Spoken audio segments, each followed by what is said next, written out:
Bonjour, alors aujourd'hui on corrige la partie numéro 3, études des aéronefs et des engins spatiaux de l'épreuve 2019 du BIA et du CAEA, c'est-à-dire les 20 questions du BIA et les 25 questions du CEA, sachant que les 20 premières du CAEA sont communes à celles du BIA. Alors, question numéro 1. Un satellite qui tourne autour de la Terre exactement en 24 heures, placé à une altitude de 36 000 km et qui reste toujours au-dessus du même lieu, s'appelle un satellite défilant, un satellite GPS, un satellite quantique, un satellite géostationnaire. C'est évidemment un satellite géostationnaire, réponse delta, et plus d'infos dans le briefing Papa 36. Question numéro 2. La soupape qui permet l'évacuation de l'air chaud fait descendre un ballon pour faire descendre un ballon est placé sur la première couronne, sur la deuxième couronne, à la base de l'enveloppe, au sommet de l'enveloppe. C'est évidemment au sommet de l'enveloppe, on appelle ça d'ailleurs la soupape sommitale, d'accord? Au sommet de l'enveloppe donc du ballon et plus d'infos sur le briefing ECO 02. Ensuite, question numéro 3. Sur un parapente, la liaison entre les élévateurs et l'aile s'appelle les ficelles, les suspentes, les lignes, les cordelettes. Alors c'est évidemment le bon terme, c'est les suspentes, ok? ECO 06.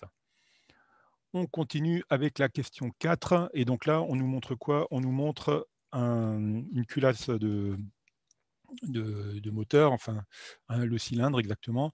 Donc sur le schéma ci-contre, les lettres correspondant aux différents éléments sont alors piston, soupape, bielle, bougie, euh, bielle, piston, soupape, bougie, piston, soupape, bougie, bielle, bougie, soupape, piston, bielle. Donc, il faut retrouver tout ça, d'accord? Donc, déjà, le premier, la bougie, on la voit au milieu, c'est le plus facile. Donc, D, c'est bougie. Alors, où est-ce qu'on a bougie en D? On l'a pour la A et la B, d'accord? Et donc, on peut déjà éliminer les deux dernières, d'accord? Ensuite, le piston, on sait bien que c'est cette espèce de gros rectangle là qui va monter et descendre, hein, d'accord? Et les soupapes, c'est ça, d'accord? Donc là, la soupape d'admission, vu que ça rentre comme ça, et ici, la soupape d'échappement. Alors, le piston en alpha, on l'a ouf, on l'a dans la réponse A, dans la réponse B, ça ne marche pas, d'accord?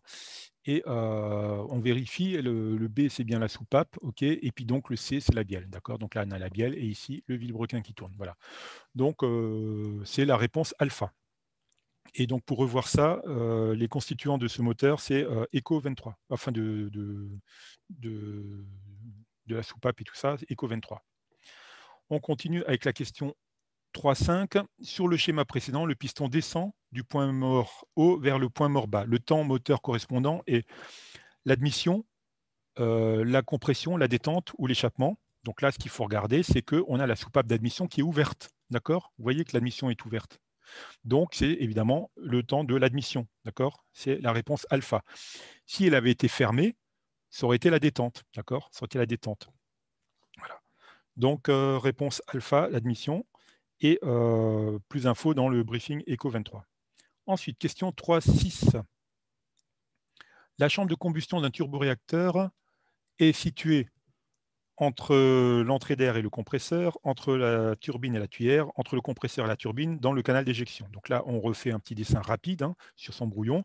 Et donc, on a quoi? On a d'abord l'entrée d'air, d'accord? Ensuite, on a donc le compresseur pour comprimer l'air qui rentre. Ensuite, on a la chambre de combustion qui va nous brûler l'air comprimé. Et puis, évidemment, le carburant aussi. Et derrière, on a la turbine qui va être entraînée par les gaz euh, qui passent à l'intérieur, hein, les gaz de combustion.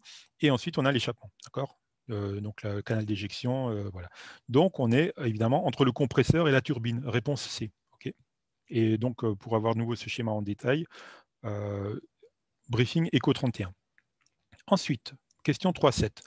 Lors de la visite prévol, la purge des réservoirs a pour but de vidanger le carburant, d'enlever les bulles d'air présentes dans le circuit carburant, donc c'est Vaporlock, d'éliminer les impuretés piégées dans les filtres, de contrôler d'éventuelles traces d'eau présentes dans le réservoir. Donc évidemment, c'est la réponse delta, d'accord, de contrôler d'éventuelles traces d'eau présentes dans le réservoir. Ce n'est pas de vidanger le carburant, on ne va pas tout vidanger. Ce n'est pas non plus d'enlever les bulles d'air. Hein, ça, c'est la pompe qui nous permet ça, et ce n'est pas une purge. Et d'ailleurs, la pompe électrique qu'on active pendant certaines phases de vol. Et les impuretés piégées dans les filtres, ben ça, c'est quand on fait la visite des 50 heures tout régulièrement sur l'avion. D'accord? Donc, plus d'infos dans le briefing novembre 40 ou ECO 24. Ensuite, question 3.8. Le dispositif situé à l'emplanture de l'aile permettant un meilleur écoulement de l'air est le volet, le winglet, le carman, le spoiler. C'est évidemment le carman, réponse C. D'accord, Charlie. Et plus d'infos dans Echo 14, dans la description de l'avion. Ensuite, le profil d'une aile est donné par le longeron, les nervures, les lisses, les raidisseurs. C'est évidemment par les nervures, hein. C'est les nervures qui donnent le profil de l'aile. D'accord, donc, vous pouvez voir ça dans le briefing Echo 18. D'accord. Ensuite, une question un petit peu plus polémique. La question 10, l'âme d'une nervure peut être ajourée dans un réservoir de carburant pour servir de barrière antiflot, laisser passer les éléments de commande, concentrer la masse au point de torsion important, solidifier la nervure afin de garder le profil. Alors évidemment, la réponse attendue, c'est servir de barrière antiflot. Donc c'est vrai que l'âme de nervure ajourée permet de servir de barrière antiflot. Mais ce n'est pas parce qu'elle est ajourée qu'elle permet la barrière antiflot, parce que si elle n'était pas ajourée, elle servirait encore plus de barrière antiflot. Donc ce n'est pas l'ajourement qui permet ça. Voilà. Donc la réponse est un peu la question est un peu mal formulée. La logique aurait voulu, si on regardait vraiment comment était posée cette question, que moi j'aurais répondu en toute logique, concentrer la masse au point de torsion important, parce que c'est pour ça qu'on ajoure une partie de l'âme, mais pas complètement, et qu'on fait attention, voilà, à pas trop fragiliser la structure de l'aile. Voilà, donc c'est la réponse alpha qui était attendue. Plus d'infos dans la vidéo Echo 18. Ensuite, question 11. Allons-y. Donc, un empennage dit canard remplace les ailerons, est situé à l'avant de l'avion, est synonyme d'un empennage en V, est situé à l'arrière de l'avion. C'est évidemment la réponse bravo, est situé à l'avant de l'avion, hein. C'est le contraire de l'empennage standard, hein, qu'on trouve à l'arrière. Et le piège, c'était de penser à un empennage en V. Pour le C, ben, ça, c'est un empennage papillon, d'accord. Voilà. Et donc, plus d'infos dans tout ce qui est empennage et tout ce qui est configuration de la voilure, c'est Papa 11. Ensuite, question numéro 12. Un train classique est constitué de un train principal et une roulette de queue, un train principal et une roulette de nez, un train monotrace et deux balancines, un diabolo et deux roulettes arrière. C'est évidemment un train principal et une roulette de queue. Hein, c'est les anciens avions, c'est les vieux avions, c'est avec la roulette de queue derrière. Echo 10, Echo 15 pour plus d'infos. Ensuite, de nouveau une question polémique. Pour un avion en bois et toile moderne, seules les ailes sont en bois recouverts de toile, les longerons d'ailes sont en bois et les nervures en alliage aluminium. Toute la structure est en bois recouvert de toile, le fuselage est en bois entoilé et l'aile en alliage métallique. Alors, la réponse officielle qu'ils attendent, c'est toute la structure est en bois recouvert de toile. Réponse Charlie. Mais pour de vrai, dans mon aéroclub, j'ai d'ailleurs tourné une vidéo là-dessus que vous pouvez trouver en, en commentaire de, du briefing Echo 18, hein, donc il se rattache à ça, c'est seules les ailes sont en bois recouvert de toile. Donc vous voyez, je vous caresse en fait l'aile où on voit que c'est du bois et toile.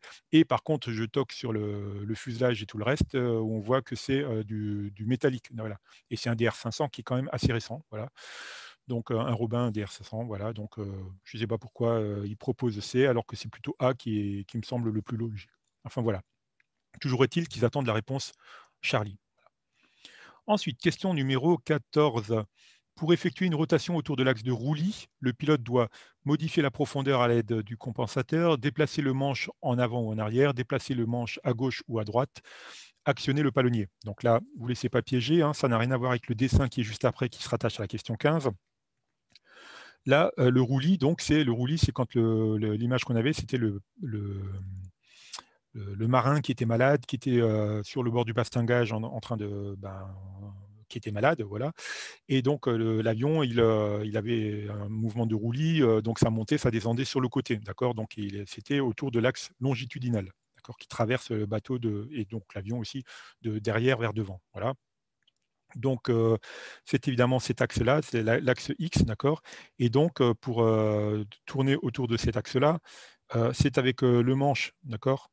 C'est en déplaçant le manche de gauche à droite. Donc plus d'infos autour de cet axe des X, de l'axe de roulis, hein, autour de la vidéo qui synthétise un peu tout ça, qui est celle du briefing Papa 15. Voilà. Ensuite, justement la question 15, donc là on est autour de l'axe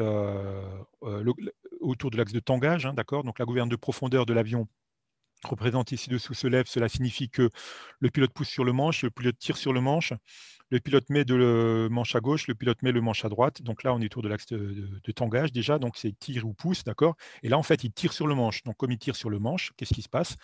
Et ben derrière, effectivement, la gouverne de profondeur se lève, et donc la portance est moindre, et l'arrière de l'avion s'enfonce, d'accord. Et donc ça bascule l'avion vers le haut. Ça le bascule à cabré. Plus d'infos dans la vidéo Papa 16. Ensuite, question 16.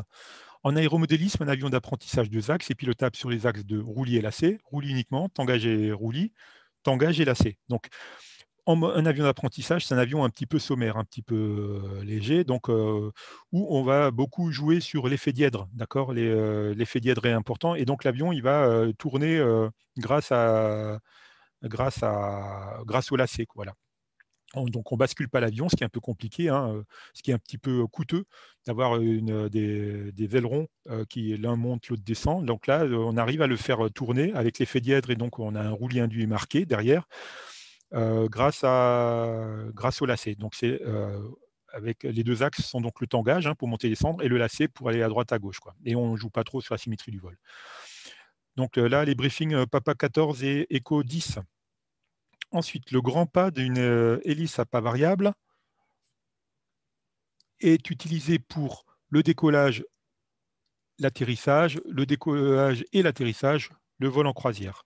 Évidemment, le grand pas, c'est le vol en croisière, d'accord. Et le plein petit pas, c'est décollage et atterrissage.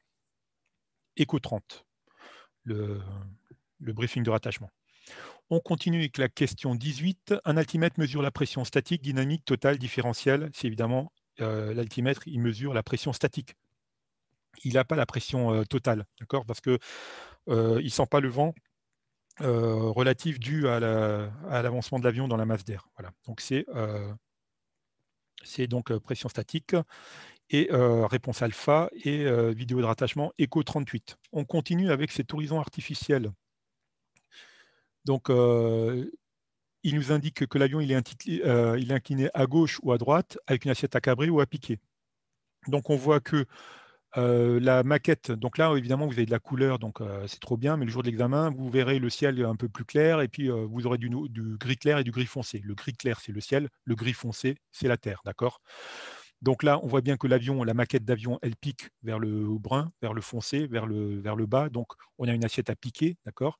Et on voit que la maquette, elle est inclinée à gauche, d'accord. Donc l'horizon, il s'incline à droite, donc la maquette, elle est à gauche, donc on est en train de virer à gauche. Donc on est à gauche avec une assiette à piquer. Réponse alpha. Donc pour l'horizon artificiel, vous pouvez regarder le briefing Echo 34. On continue avec la VNE. La VNE que l'on peut lire sur l'anémomètre correspond à la vitesse minimale avec un cran de volée, la vitesse à ne jamais dépasser, la vitesse maximale de sortie du train rentrant, la vitesse d'utilisation avec les volets sortis. Donc la VNE, c'est la Velocity Never Exceed, c'est la vitesse à ne jamais dépasser. Réponse bravo. Donc pour revoir toutes ces vitesses, briefing Echo 37 sur le badin et l'anémomètre. Et voilà, et maintenant on va attaquer les questions du CAEA, d'accord. Donc la question numéro 21. Lorsque le centre de gravité d'un avion se déplace vers l'avant, l'avion devient plus stable et plus maniable, plus stable et moins maniable, moins stable et plus maniable, moins stable et moins maniable. C'est évidemment, réponse bravo, plus stable et moins maniable. Briefing bravo, Papa 23, pardon. Papa 23. On continue avec la question numéro 22. L'action du réchauffage du carburateur se traduit par une augmentation de la puissance, une diminution de la puissance, une réduction du débit carburant, une réduction de la production d'essence. C'est évidemment une diminution de la puissance, hein, on perd 100 ou 200 tours à peu près, entre 100 et 200 tours de minute, et parce que cette puissance est utilisée pour réchauffer le carburateur. Donc Echo 26 pour avoir plus d'infos sur le réchauffage carburateur et le givrage du carburateur et la prévention du givrage du carburateur. Voilà. Ensuite, question numéro 23. Le braquage des ailerons provoque un effet secondaire appelé roulis inverse, roulis induit, lacet inverse, lacet induit. Donc là, on essaye de se remettre en tête sur ces effets aérodynamiques, hein, qui sont listés en briefing PAPA 29. Donc là, on braque les ailerons. Donc on va avoir une portance sur l'aileron extérieur et plus forte que sur l'aileron inférieur. Donc si par exemple on vire à gauche, on va avoir l'aileron de gauche qui va s'enfoncer, enfin, l'aile de gauche qui va s'enfoncer, l'aile de droite qui va avoir une plus grande portance et donc pour basculer l'avion à gauche. Mais en même temps, on va avoir une portance plus forte, mais aussi une traînée plus forte et donc du coup, l'aile va être un peu freinée et le nez, il va avoir tendance à chasser vers l'extérieur du virage. Donc ça, il faut le corriger avec le pied, d'accord? Et on chasse, de nouveau avec on met aussi du pied à droite pour mettre le nez à gauche de nouveau, pour le ramener à gauche et donc on va avoir un lacet qui va dans le mauvais sens, un lacet inverse, d'accord? C'est réponse Charlie. Voilà et on continue avec la question 24. Donc de nouveau une question sur la vitesse, sur l'anémomètre.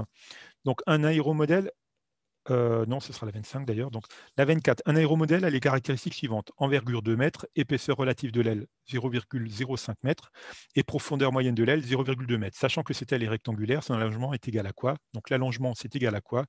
C'est le rapport entre l'envergure et la profondeur moyenne. D'accord? Donc l'envergure est de 2 mètres, la profondeur est de 0,2 m, donc 2 divisé par 0,2, ça fait 10. D'accord?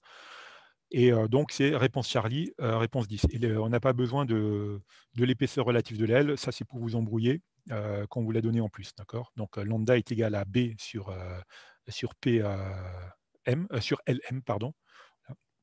Donc c'est 10, réponse Charlie et donc pour retrouver ces formules, dans le briefing, Papa 09. Enfin, dernière question, sur l'anémomètre ci-dessus, je peux sortir les dispositifs hypersustentateurs pour une vitesse comprise entre 112 et 127 nœuds, comprise entre 85 et 112 nœuds, inférieure à 85 nœuds, supérieure à 85 nœuds. C'est évidemment, réponse Charlie, inférieure à 85 nœuds. On le voit hein, sur le cadran, là, vous voyez, là vous avez 80, là vous avez 85.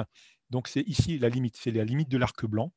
La limite supérieure de l'arc blanc. Au-delà, on abîme les volets. Donc on ne sort pas les dispositifs hypersustentateurs au-dessus de cette VFE, Velocity Flap Extended. Voilà. Plus d'infos sur ça, toujours sur le briefing Eco 37 hein, sur le badin.